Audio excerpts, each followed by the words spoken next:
Hello, I'm Peter Bradshaw of The Guardian, and welcome back to this review channel, providing as ever the stab vest of critical common sense in the inner city classroom of discourse. And could I just discreetly now advise you to subscribe to this channel and also to buy my new book, The Body in the Mobile Library and Other Stories, a collection of short fiction you can buy at all bookstores, good and bad.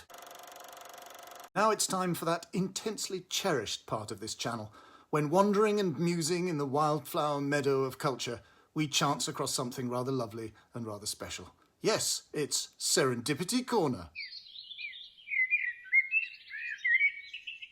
Quite recently, London's BFI South Bank presented a fascinating season of classic and underrated British films, curated by Martin Scorsese and Edgar Wright, and it featured one I missed, though you can stream it for nothing on YouTube right now, an outrageously gamey, kinky psycho-melodrama from 1945 directed by Compton Burnett, which won a Best Screenplay Oscar for its writers Sidney and Muriel Box, The Seventh Veil.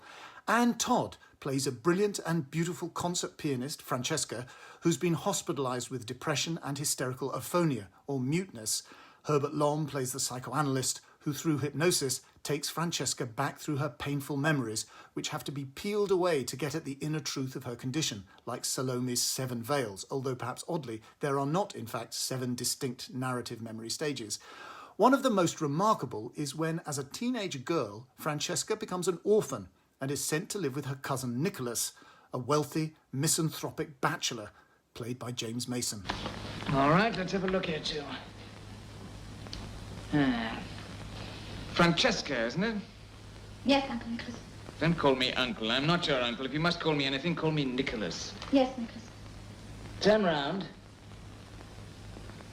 Right round. Take your hat off.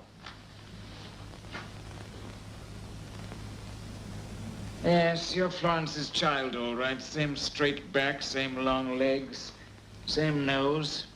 I suppose you've got the same sanctimonious disposition. Well, are you sanctimonious? I don't know what the word means. Let's hope you never will. Come here. Now listen to me. Listen carefully. This is a bachelor establishment. Do you know what that word means? Yes, it means that you're not married. It means that I don't like women about the place.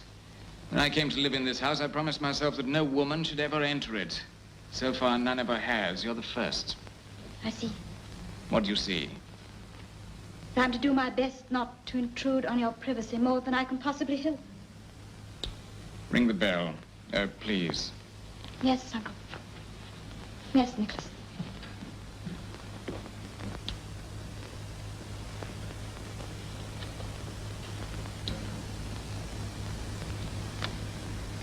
Would you like to stroke him? No. Why not? I hate cats. They frighten me. Oh, well, you'll soon get used to them in this house.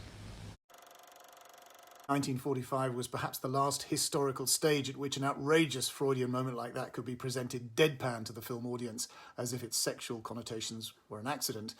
Anne Todd, at the age of 38, had, in the first memory flashback scene, to play a 14-year-old schoolgirl who gets into trouble for being late for chapel, largely due to the bad influence of a naughty friend, and she's caned on her hands as a punishment, which ruins her chances of passing a piano exam and instills a lifelong association in her mind of piano technique with guilt, shame and punishment.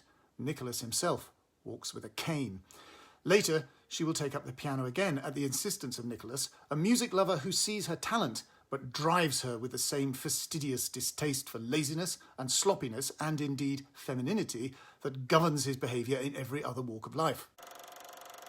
Under his stern tutelage, she becomes a brilliant classical musician and gives a debut concert in Venice, where by chance she meets her naughty friend, now a rather louche and much-married woman, who comes round backstage before the concert and gigglingly reminds her of the incident that got her caned, a crass indiscretion that causes Francesca to become agitated and faint on stage. Francesca is to form platonic associations with a number of men, laid-back American dance band musician Peter, played by Hugh McDermott, who symbolises a quite different approach to music and to life. It is to remove Francesca from his influence that Nicholas takes her away on a European tour. Later, when Nicholas gracelessly accepts Francesca is an adult beyond his control, she falls in love with the German artist who paints her portrait, Max, played by Albert Leven. And then, of course, there is the hypnotic analyst himself, played with sleek assurance by Herbert Lom, whose intimacy with Francesca's most secret, vulnerable feelings is just there for us to ponder. Does he not have feelings that might be awakened by all this? The Seventh Veil is hugely enjoyable and unwholesome, particularly in the sadomasochistic relationship between Todd and Mason, which is always where the film is strongest, and also in the remarkable concert scenes, whose perspectives and angles have something nightmarish in them. It's easy to see why Hitchcock was impressed with this film and with Todd herself. He might have made even more of the concert scenes than Compton Burnett.